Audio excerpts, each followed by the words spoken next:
Hello guys, welcome again to the new episode of our YouTube channel, Pinoy in Australia. Today we're going to discuss about the oil cooler leak of Nissan X-Trail. So this one is almost the same with the Nissan X-Trail T31. This one is T30. So it's almost the same, only little difference between these two engines. So right now I'm going to discuss with you how to replace the O-ring and what are the tools and screw and parts that need to be removed in order to replace these faulty parts. So guys, let me show you the actual component.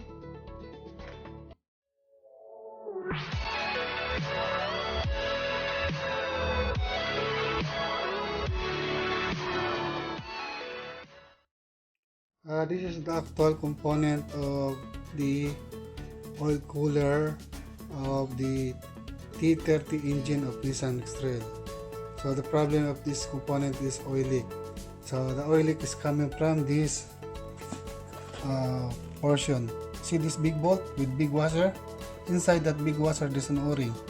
And once that O-ring become hard, it become flat, the oil start leaking. And also in this portion there's also a big O-ring in this one.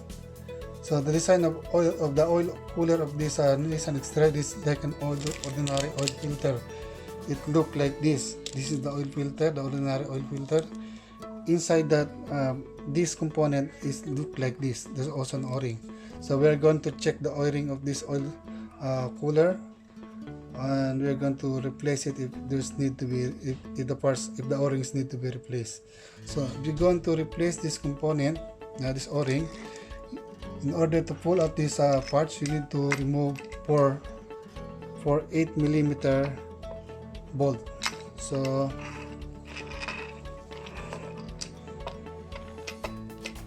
those bolts are those four: 1, 2, 3, and 4.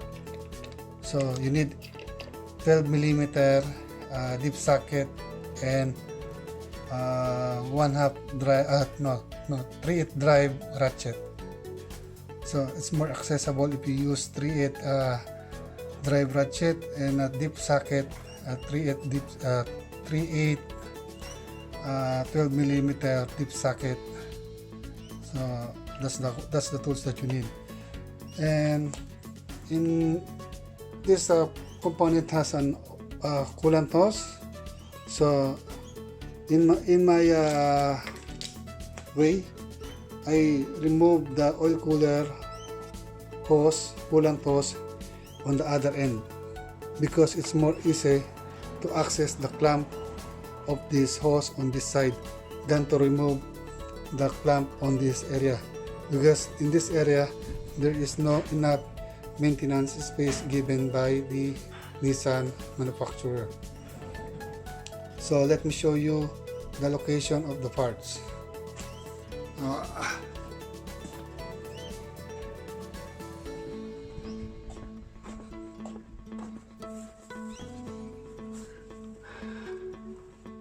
So the oil cooler is located in this area. See,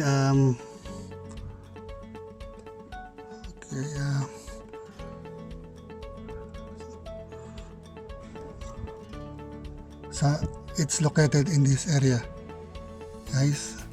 So if you're looking on the right hand side of the wheel, in order to access that parts, you need to pull out the front tires, and from there you will have enough room to remove that 12mm bolt on the side of the engine. If you are facing on the front of the engine, that is the drive pulley. On the right hand side of the engine, that's where the location of the parts. And the hose, the coolant hose of the oil cooler is attached on this portion. So the other one is attached here, and the other one is attached on this pipe. So much easier to remove here, then pull the full hose with the oil cooler.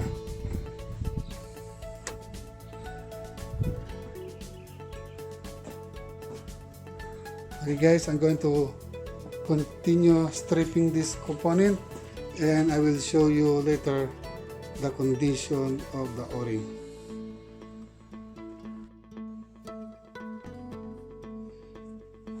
So you can use 1/4 drive extension and put it in this hole where this screw is mounted. Then you need 17 millimeter socket and a power handle.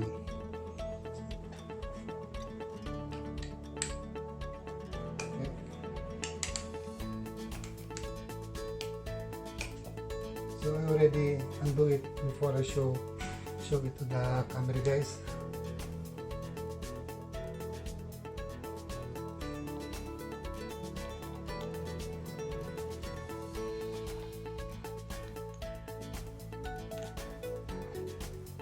Okay guys, this is the O-ring that causing the problem.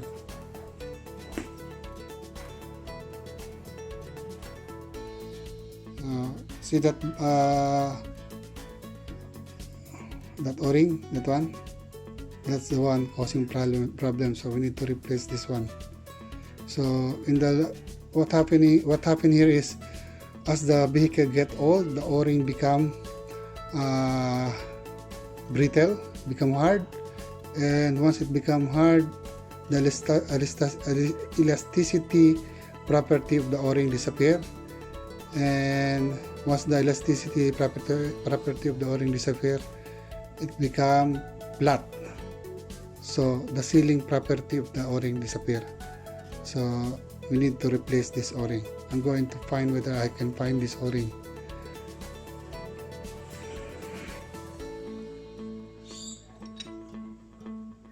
And also there is another O-ring here. See, this O-ring also causing the leak. So I will try to find an oil filter with the same type of gasket and replace this O-ring.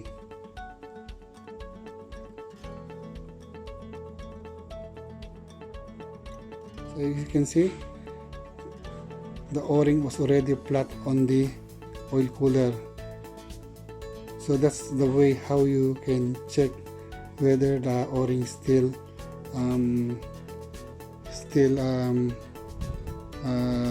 sealing. So if the O-ring is already flat to the metal, so it means it's no longer sealing. So if the O-ring is still okay, you can feel the O-ring, the rubber, it's much higher on this metal. But if the O-ring is much deeper on this metal, it means that it no longer seal.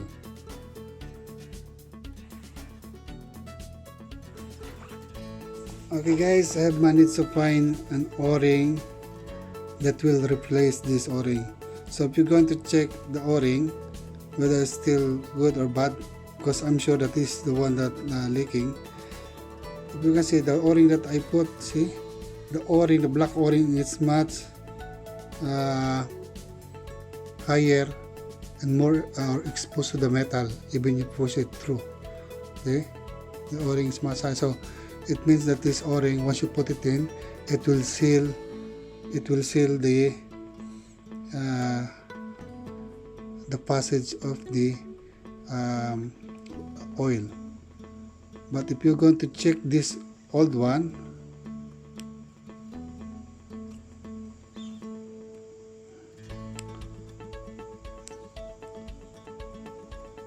if you're going to place it here, see the O-ring, you cannot see the O-ring in in the metal. So the o-ring is already flat, same size, same level with the metal. So it's already compressed badly, so it won't hold the pressure of the oil once the engine is operating. So we have the perfect o-ring replacement for this particular component.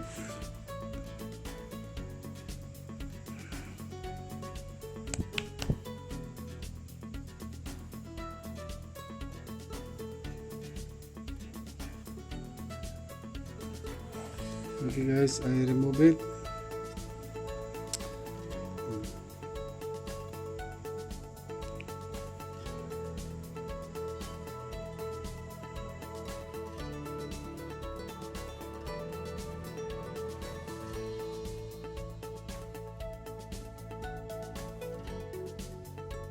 This is what the o-ring look like when the o-ring is still in good condition. Okay? You can see the o-ring is much higher to the surface of the metal. So it means that this o-ring will seal the passage of the engine oil, and it will prevent the oil leak. Okay guys, this is the continuation of the repair. If you go to the dealership, you cannot just buy the o-ring of this oil cooler. They will sell you the entire, the whole oil cooler assembly. So there is no listing in the parts catalog of the Nissan dealership. So this o-ring comes along with the oil cooler itself. So the solution that I did is I purchased an oil filter. Brand is Ryco, part number is Z929, and it has an o-ring that have the same size with the original one. So if you're going to check it, it is sitting properly. The o-ring is much higher than the metal portion of the oil cooler.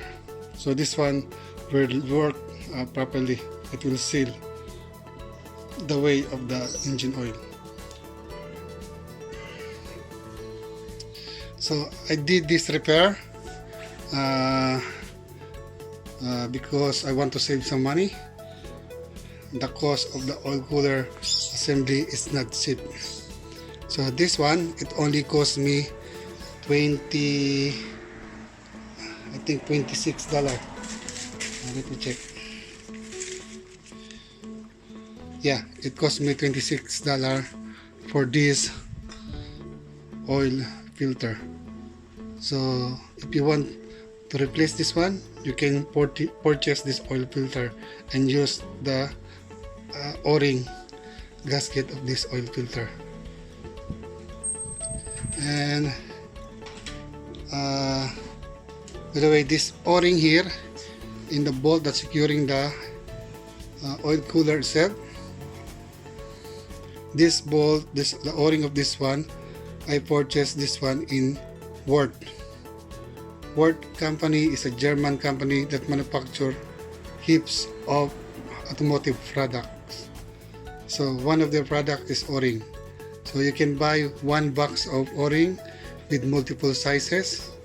So this is one of the size of the o-ring that I got on one box of Wort o-ring. So the quality of this one, because this one is made by Germany. Okay guys, I'm going to put back this component, and once I install it, I will show you that the oil leak is fixed. This is what it looked like when you put together the oil cooler of the engine. So I want you guys to put attention on this hole. This is the passage of the engine oil. So check whether there's a damage on that surface. Also this one, if there's a damage, so it need to be replaced. On my case, they're still good. So all I have to do is to put a silicone sealant on this portion, then put the old gasket. Then on the other side of the gasket, I will put a silicone sealant too. Then mount it on the vehicle. So that's one of the tip when you come to repairing this oil cooler. Sometimes the parts in Nissan, sometimes they're not available. You need to wait maybe around 1 week to get the parts. So in my case, I really need badly my car, so I do this kind of repair, but I'm sure it will not leak.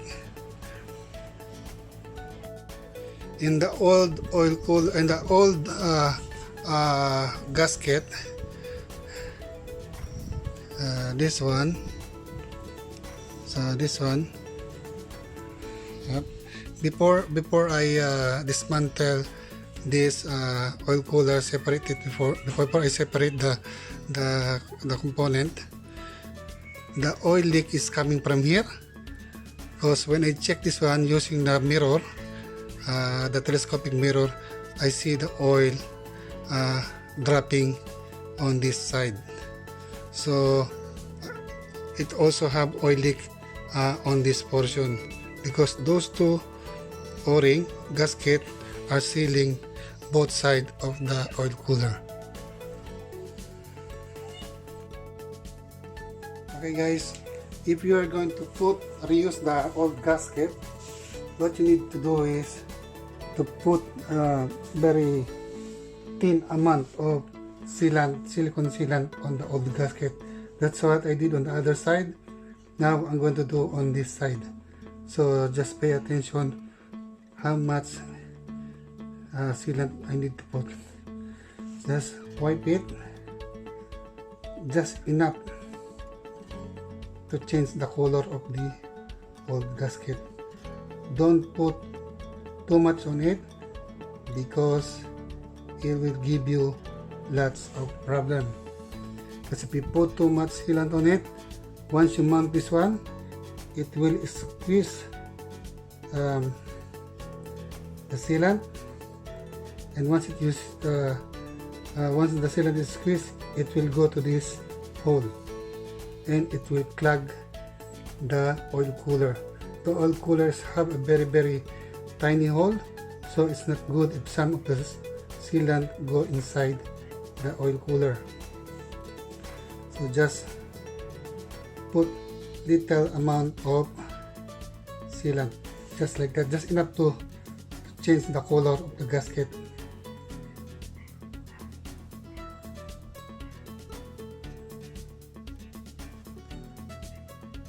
So the sealant will serve as like an O-ring gasket, because it's like a rubber. The silicone, when the silicone dry, it's like a rubber. So you need to leave it for a while, so the sealant will dry up a little bit. So the only portion of the gasket that you need to put attention is these two big hole, because that is the passage of the oil. So you need to seal this big hole here. So all this hole here is just the mounting screw or bolt, and you don't have to seal that area.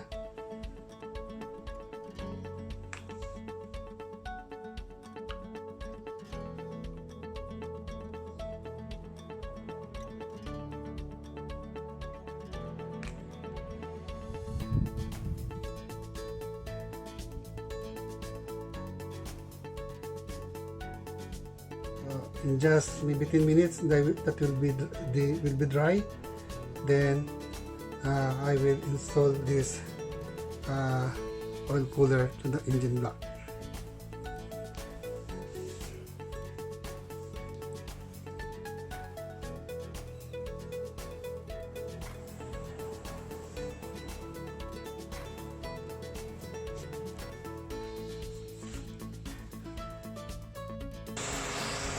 Okay guys, as you can see, the engine is running, and it's been running for 30 minutes.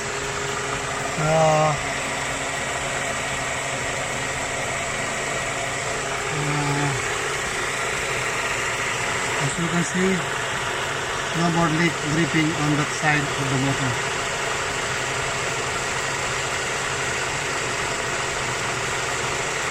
So the oil leaks are fixed. No oil is dripping. See that 8mm bolt? That is the frames where the oil cooler is mounted on the block. So you see no oil leak. So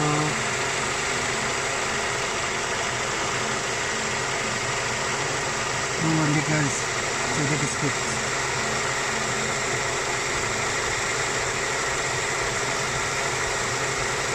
The top, it's the oil cooler, metal down the top, no oil is dripping.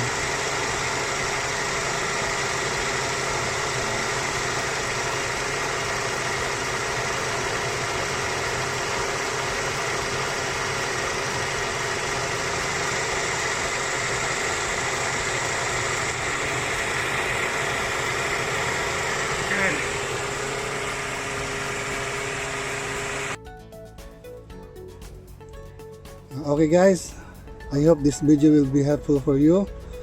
If you like the video, please press the like and subscribe button so you will be notified every time I upload a video on YouTube.